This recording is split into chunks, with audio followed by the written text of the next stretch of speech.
Shalom, selamat sore. Kembali kita berjumpa dalam channel YouTube dari Gereja Masih Advent hari ke-7 Jemaat Yosudipuro. Dan tiba saatnya kita kembali mempelajari pelajaran sahabat kita. Kita tiba pada pelajaran yang ke-10 dari triwulan pertama di tahun 2021 ini. Dan judul pelajaran pekan ini adalah melakukan hal yang tak terpikirkan. Dan kita tiba pada pelajaran hari Selasa dengan judul kecilnya adalah Siapakah yang Percaya. Dan sebelum kita lanjut, saya mengajak saudara untuk berdoa dan kita mengundang Roh Kudus Tuhan. Bapa di surga, ketika kami akan mempelajari firman-Mu melalui sahabat ini, biarlah Roh Kudus-Mu yang mengajar kami. Dengan demikian, setiap firman yang akan kami pelajari boleh menolong kami semakin bertumbuh dan iman kami dikuatkan, dan kami semakin memiliki pengharapan bahwa juru selamat dan penebus dari semua dosa kami adalah Putra-Mu yang tunggal yang telah mati bagi kami di kayu salib. Terima kasih dalam nama Tuhan Yesus kami berdoa. Amin. Saudara, saya ingin mengawali pelajaran kita dengan kisah seorang yang bernama Ayub. Siapa yang tidak tahu dengan Ayub? Kita mencatat Ayub sebagai seorang yang kaya. Dia memiliki beberapa anak yang cukup baik, memiliki harta yang luar biasa, namun kita tahu kisahnya untuk seketika waktu, semuanya menjadi hilang dan tidak berbekas.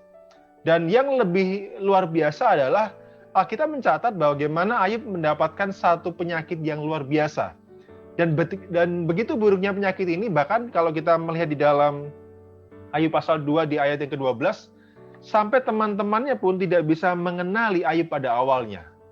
Dan saudara, tahukah Anda bahwa sesungguhnya yang dialami oleh Ayub menggambarkan juga apa yang dialami oleh Juru Selamat kita, yaitu Tuhan kita Yesus Kristus. Kalau kita membaca di dalam Yesaya pasal 52 ayat yang ke-13 hingga Yesaya 53 ayat yang ke-12, dan pelajaran kita pada sore hari ini masih berkaitan erat dengan pelajaran kemarin. Kalau kita membaca di dalam Yesaya 53 di ayat yang ke-13, ini nubuatan mengenai Kristus, dikatakan, sesungguhnya hambaku akan berhasil, ia akan ditinggikan, disanjung, dan dimuliakan. Jadi ayat ini bicara mengenai Kristus, dan di ayat yang ke-13 mengatakan bagaimana Kristus nanti akan ditinggikan, disanjung, dan juga dimuliakan. Tetapi sesungguhnya saudara, kalau kita melihat ayat yang ke-14, ayat yang ke-15, lalu berlanjut kepada pasal 53 ayat 1 sampai yang ke-12, semuanya bicara mengenai kondisi Yesus yang sebaliknya. Kalau Yesaya 52 ayat yang ke-13 tadi bicara mengenai bagaimana Kristus akan ditinggikan, disanjung, dan dimuliakan. Lalu bermula dari ayat ke-14 hingga pasal 53, bicara mengenai kondisi Kristus yang sangat terbalik. Kalau kita melihat di ayat yang ke-14 dikatakan demikian.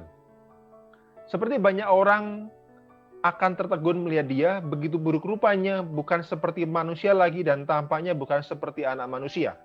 Dan kalau kita pindah ke pasal 53, ayat yang kedua dikatakan, sebagai taruk ia tumbuh di hadapan Tuhan dan sebagai tunas dari tanah kering. Ia tidak tampan dan semarahnya pun tidak ada sehingga kita memandang dia. Dan rupa pun tidak sehingga kita menginginkannya. Dikatakan Kristus karena dikatakan begitu buruk kondisinya, bahkan sampai orang pun tidak punya keinginan untuk melihat kepadanya. Dan ayat yang ketiga, ia dihina dan dihindari oleh orang, seorang yang penuh kesengsaraan dan yang biasa menderita kesakitan. Ia sangat dihina, sehingga orang menutup muka atau menutup mata terhadap dia, dan bagi kita pun dia tidak masuk hitungan. Jadi kita perhatikan tadi Yesaya 52 ayat yang ke-13, mengisahkan bagaimana Kristus akan ditinggikan, dimuliakan, dan disanjung. Tetapi sesungguhnya saudara, mulai dari ayat 14 lalu masuk kepada pasal 53, menggambarkan kondisi Kristus yang sebaliknya. Kondisi yang begitu buruk, sama seperti halnya bahkan dengan Ayub, mirip dengan Ayub, ketika dia begitu malang, bahkan kondisi fisiknya luar biasa buruk, Ayub tidak dikenali oleh teman-temannya, begitu pula Kristus. Orang tidak punya keinginan untuk memandang kepada dia, orang tidak punya keinginan untuk bahkan melihat kepada Kristus. Kondisi ini kalau Anda membaca dalam Perjanjian Baru, Anda akan bisa melihat apa yang telah saya maksudkan. Kita tahu saat sebelum Kristus disalibkan, dia dimuliakan, ada satu nubuatan bagaimana dia masuk ke Yerusalem dengan menunggangi seekor keledai, satu binatang yang memang di perjanjian lama ditunggangi oleh seorang raja. Dan itu yang dialami oleh Yesus. Dia dimuliakan, dia dieluk-elukan, dia dipuja-puji. Tapi dalam tempo waktu yang sangat singkat, beberapa hari kemudian, dia disalibkan dan dia mengalami kondisi yang sangat hina. Bagaimana dia diludahi oleh beberapa orang, dia ditampar, dan kondisi fisiknya sangatlah mengenaskan. Dalam perkiraan kita manusia menderita dengan luar biasa. Tetapi saudara, tahukah saudara bahwa apa yang dialami oleh Yesus sebenarnya bukanlah sesuatu yang pantas untuk dia terima? Karena kalau kita membaca di ayat yang ke-6 dari Yesaya pasal yang ke-53 ayat yang ke-6, kita sekalian sesat seperti domba, masing-masing kita mengambil jalannya sendiri, tetapi Tuhan akan menimpakan kepadanya kejahatan kita sekalian. Ayat yang ke-6 dari Yesaya pasal 53 mengatakan, yang sesat adalah kita, yang berdosa adalah kita, yang salah adalah kita manusia. Tetapi hukuman yang seharusnya ditimpakan kepada kita, berdasar ayat ini dikatakan, Tuhan menimpakan hukuman kepada Yesus yang seharusnya kita yang menerimanya. Dan lebih jelas di dalam pasal 53 di ayat yang ke-12, kalau saudara perhatikan mulai dari bagian pertengahan mengatakan demikian. Dan karena ia terhitung di antara pemberontak-pemberontak, sekalipun ia menanggung dosa banyak orang dan berdoa untuk pemberontak-pemberontak. Jadi kita lihat di sini, ternyata apa yang dia alami oleh karena dia menanggung dosa saudara dan saya. Sehingga tidaklah mengherankan tadi di ayat yang ke-6, sekalipun kita adalah orang yang sesat, kita yang berdosa, kita yang bersalah, tetapi hukuman yang seharusnya ditimpakan kepada kita sekarang ditimpakan oleh Tuhan kepada Kristus. Jadi satu hal yang mungkin menjadi pelajaran utama dalam Selasa Sabat di hari Rabu ini adalah Kristus dimuliakan, disanjung, dan ditinggikan memang benar adanya. Dialah Mesias dan dia adalah Raja yang sesungguhnya. Namun ayat Alkitab yang juga mengatakan bahwa dia mengalami satu penderitaan yang luar biasa, sehingga orang enggan untuk melihatnya, orang enggan untuk memandangnya, memanglah benar adanya. Tetapi kita perlu ingat bahwa semua hal buruk yang dialami oleh Yesus adalah karena dosa-dosa kita, karena kita sesat. Hukuman yang seharusnya ditimpakan kepada kita sekarang ditimpakan kepada Kristus. Dan sesuai dengan judul pelajaran kita pada hari Rabu ini, siapa yang percaya? Judul ini diambil dari Yesaya 53 ayat yang pertama, dikatakan demikian, siapakah yang percaya kepada berita yang kami dengar, dan kepada siapakah tangan kekuasaan Tuhan dinyatakan?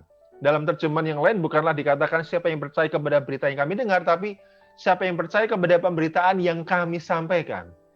Jadi saudara, dalam pandangan dunia, apa yang Kristus alami, penderitaannya, lalu dia dikatakan sebagai Mesias, namun dia lahir sebagai bagian daripada keluarga yang miskin, dia hidup penuh dengan kekurangan. Secara histori Kristus, latar belakang Yesus, dikatakan sebagai orang yang berkekurangan, orang yang menderita, terlahir dari keluarga miskin. Dan kalau kita katakan dia adalah juru selamat dan penebus manusia, mungkin sebagaimana ayat yang pertama katakan, siapa yang percaya apa yang kita dengar dan apa yang kita sampaikan? Tapi kita orang Kristen tahu, berdasarkan Yesaya 53, ayat yang ke-6 dan juga ayat yang ke-12, semua hal buruk yang Yesus terima dari bahkan sejak dia lahir hingga kematiannya di kayu salib adalah karena untuk menggantikan tempat kita. Dia ingin merasakan apa yang dirasakan oleh orang berdosa. Agar tatkala dia mengalami satu penderitaan yang luar biasa di kayu salib, dia sanggup menggantikan kita tanpa pernah mengalami satu dosa sekecil apapun. Dengan demikian dia layak menjadi anak domba yang menghapuskan dosa seluruh dunia. Jadi siapa yang sanggup percaya kepada kondisi Kristus, dan siapa yang bisa percaya dengan Kristus sebagai juru selamat sekalipun dia mengalami kondisi yang begitu buruk? Kita seharusnya orang Kristen yang paling percaya dengan situasi ini, dengan apa yang dialami oleh Yesus, sekalipun dia sungguh menderita, dia buruk rupa, tetapi dia mengalami semuanya adalah demi menebus dan menyelamatkan kita orang-orang berdosa.